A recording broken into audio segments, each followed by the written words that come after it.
Good afternoon, everybody. We'll get started here shortly. So, we are going to get into the question of whether or not President Trump should pardon Edward Snowden and Julian Assange. I'm of the belief he should. And we're going to do a pretty full examination of basically the arguments for why and why President Trump should, take his last day in power to do something that I think would, actually be looked back on and as one of the high points of the presidency, as a moment where he struck back for something truly just. But before we do that, I do actually still need to remind people that, again, Periscope is shutting down soon. So if you are watching this on Periscope, please, go to one of our other platforms. YouTube.com/Human Events is a good place to subscribe. Alternatively, Facebook.com/Human Events Media.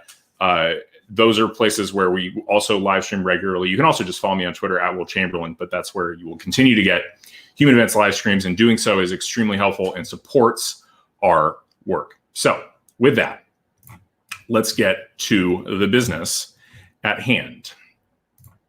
As Glenn Greenwald pointed out, and I thought this was really profound from him, the chances of a pardon for Snowden and or Assange over the next 48 hours are definitely less than 50%, but substantially greater than zero. And those with any platform or influence with the person who holds this power, now is the time to do everything possible to use it for good. And so that's essentially what I'm doing this in service of. I think that ultimately the pardon of Assange and Snowden would be very much a good, and that I'm trying to say that, and I think the president should go ahead and pardon these people. We'll go into why. First, kind of talking about like the affirmative case for each of them, if you're not familiar with it. We have people pushing for an Assange pardon, and kind of the basis is that the indictment against him, the one in which he's being held in the UK, awaiting extradition on, is just one that really indicts basic journalism.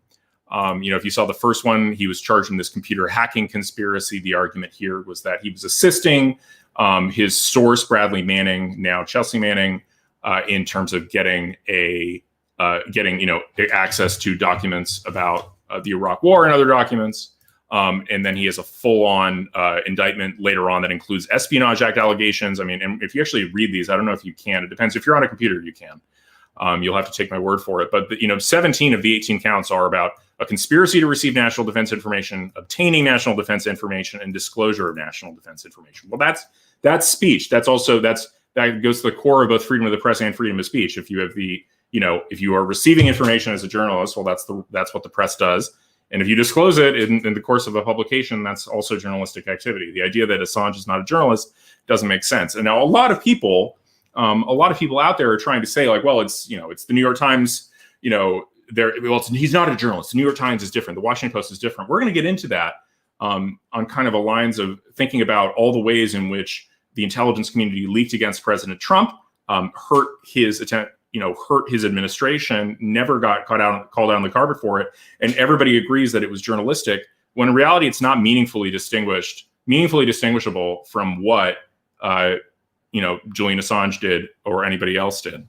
And to make another point, like Chelsea Manning's sentence has been commuted. And, you can say what you want about Assange in terms of like whether he committed a crime, but certainly Chelsea Manning, as a member of the military, was under a higher obligation to maintain the secrecy and preserve classified materials. Chelsea Manning has been commuted. Her sentence is no longer viable, whereas Julian Assange has effectively been in house arrest for the same period of time, not commuted. There's a fundamental, I think, injustice there. So I think ultimately Assange should be pardoned because he was doing journalistic activity. Now, the Snowden pardon is in some ways a little harder because Snowden, like Chelsea Manning, was also was also under contract and under obligation to preserve classified materials. But Snowden also, there's a unique justness, I think, to Snowden's actions. I mean, if people don't remember this, but James Clapper lied. I mean, as Rand Paul explained it, he said, quote, he revealed that James Clapper, the highest ranking, most powerful spy in the world, was spying on Americans and lied to us about it. So I think what Snowden did was a service to the American people, and he ought to be pardoned. I think this is exactly right. If you look at what James Clapper did, I mean, and you have to go back all the way to 2013. James Clapper, when he was asked by Ron Wyden, Senator Ron Wyden in Congress, does the intelligence community collect information on millions of Americans, something along those lines? And Clapper just flat out lied. He knew that the NSA was collecting all this information about metadata, and he straight up lied. Well, that's That's perjury. And it's perjury, as Glenn Greenwald put it, like about one of the most important questions you can perjure yourself on, whether or not the government is spying on us. And James Clapper's never been prosecuted for that lie. And yet they want to prosecute Edward Snowden for disclosing the information that proved that James Clapper was lying to the American people under oath about the most important question he could. So I think that's really important. I think ultimately Snowden deserves a pardon because, this is, as Jonathan Turley put it, DC made men don't get charged for lying to Congress, but the people who leak on them do. And it's more than that, really. You got to understand that it's not just the people, the intelligence community that's getting away with lying under oath. They're also getting away with all sorts of horrible classified leaks, and they did so against the president. So here, quote, right? I mean, sorry, this is not a quote, but this is, something I tweeted about earlier. The idea that Trump is really going to leave Assange and Snowden unpardoned to appease the intelligence community that plotted against him from day one of his administration. Like that's sort of the problem here, is that we have this, think about all the different leaks. So for example, here's a really early one in the administration that was a leak of classified information that was never prosecuted. Quote, why did Obama dawdle on Russia's hacking? End quote. Yeah, that seems pretty important, remarkably important, that you have this thing where you have essentially this is the Flynn leak. So, here, if we go down here and we can zoom in a little bit. Quote, according to a U.S. government official, Flynn phoned Russian Ambassador Sergei Kislyak several times on December 29th. And what did Flynn say? The Trump campaign didn't immediately respond to the request for comment. This is all classified, right? That was never, ever prosecuted. Not once. The leak of this phone call. That was a classified phone call that somebody leaked to hurt the president of the United States. And it ultimately led to Flynn's resignation. Was anybody ever prosecuted? No. Something's wrong there. And I think the core of what gets me about this is that the intelligence community wants Julian Assange and Edward Snowden imprisoned for their leaking. And yet they leaked relentlessly on the president for 4 years. And there was never any accountability for those leaks. Never any accountability for them.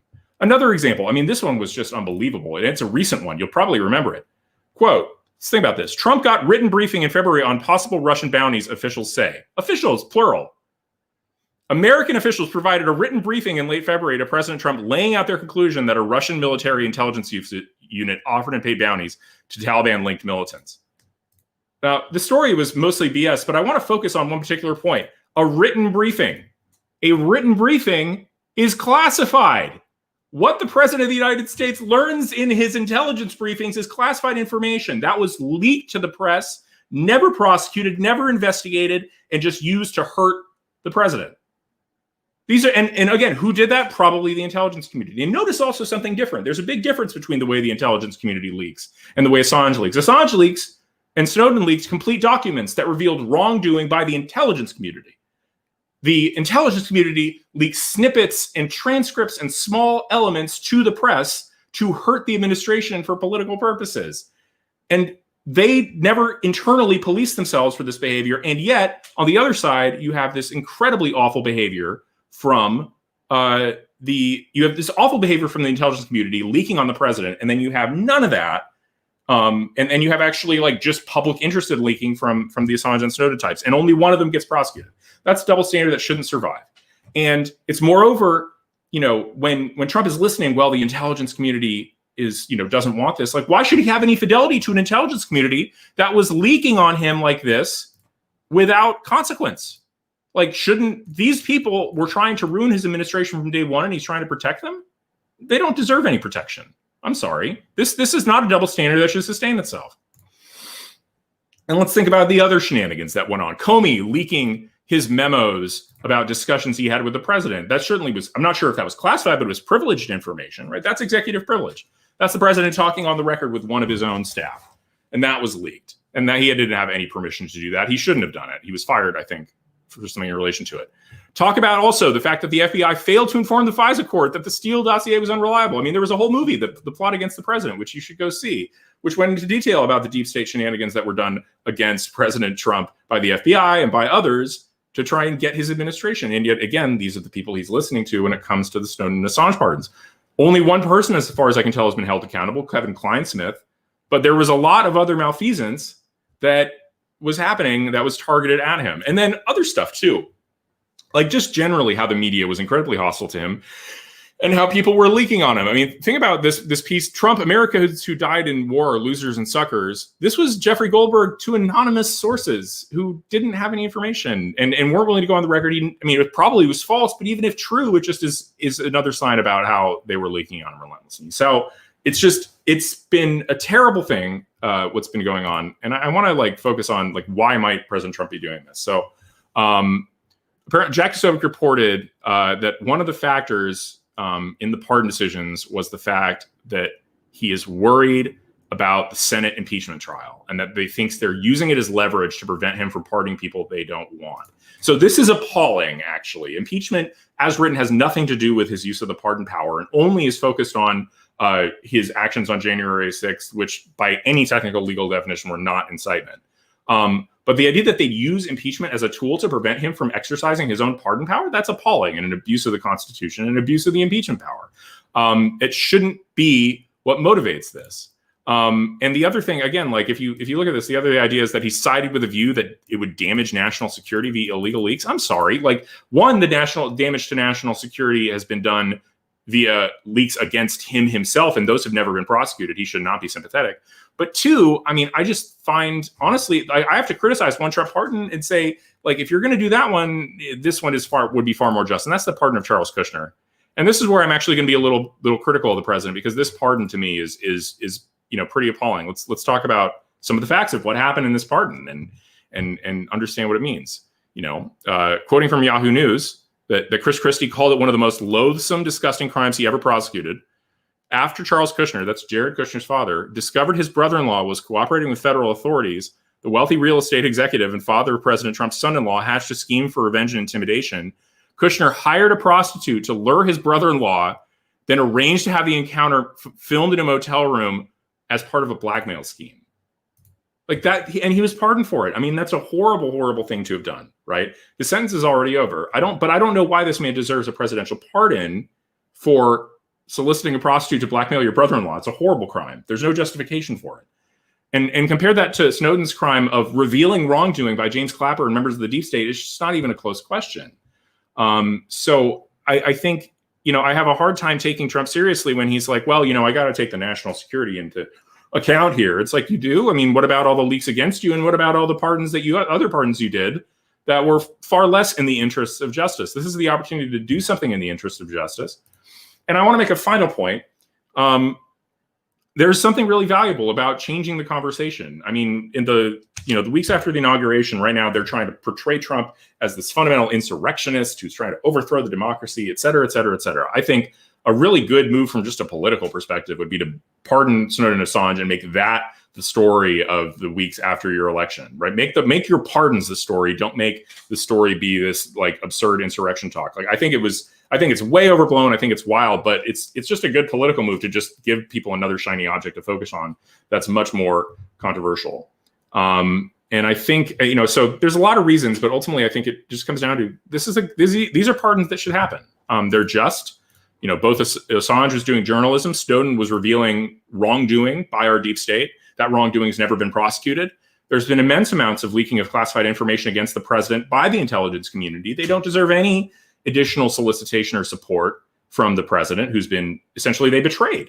So many people betrayed their oaths to respect the chain of command and support them. That I don't see how you could hold on to this on Snowden. And I think this is an opportunity for Trump to do something that was genuinely really good with his last day or two of presidential power. And so that's what I think he should do. And with that, that's what I think the president should go ahead and just do what Tulsi Gabbard suggests. Pardon Edward Snowden, pardon Julian Assange. It's the right thing to do. It's the moral thing to do.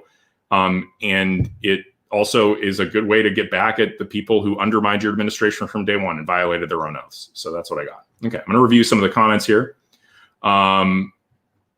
There's a good one here. Kelly All Day on YouTube talking about how it's a terrible thing, about how the Kushner pardon was a terrible thing. It really is horrible. This has not gotten much play in the news, but President Trump pardoned a guy who, solicited a prostitute to blackmail his brother-in-law.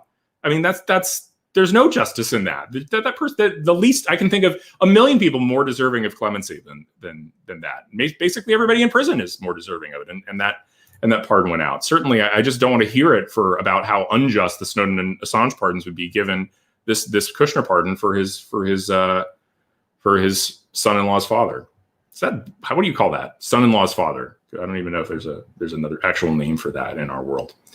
Rhonda Reed says it's exactly why they impeached Trump the first time. They were trying to stop a political opponent. Exactly. Like, so much, the entire deep state, there's been so much like the internal, because I look at the deep state as like the civil service. The civil service has just been rebelling against the president for 4 years, leaking on him, breaking the law, stretching the law. It's been appalling. Trump doesn't need to take their side. A really good way to say and to make a point that this stuff was unacceptable and that it loses you your moral high ground is to say, well, guess what? I know you, the intelligence community, want us to continue to prosecute Assange and Snowden to the end of the earth, but we're not going to do that anymore. I'm going to pardon both of them because you guys were not a loyal intelligence community to the White House. So why should we do what you want? Why should we do what you want?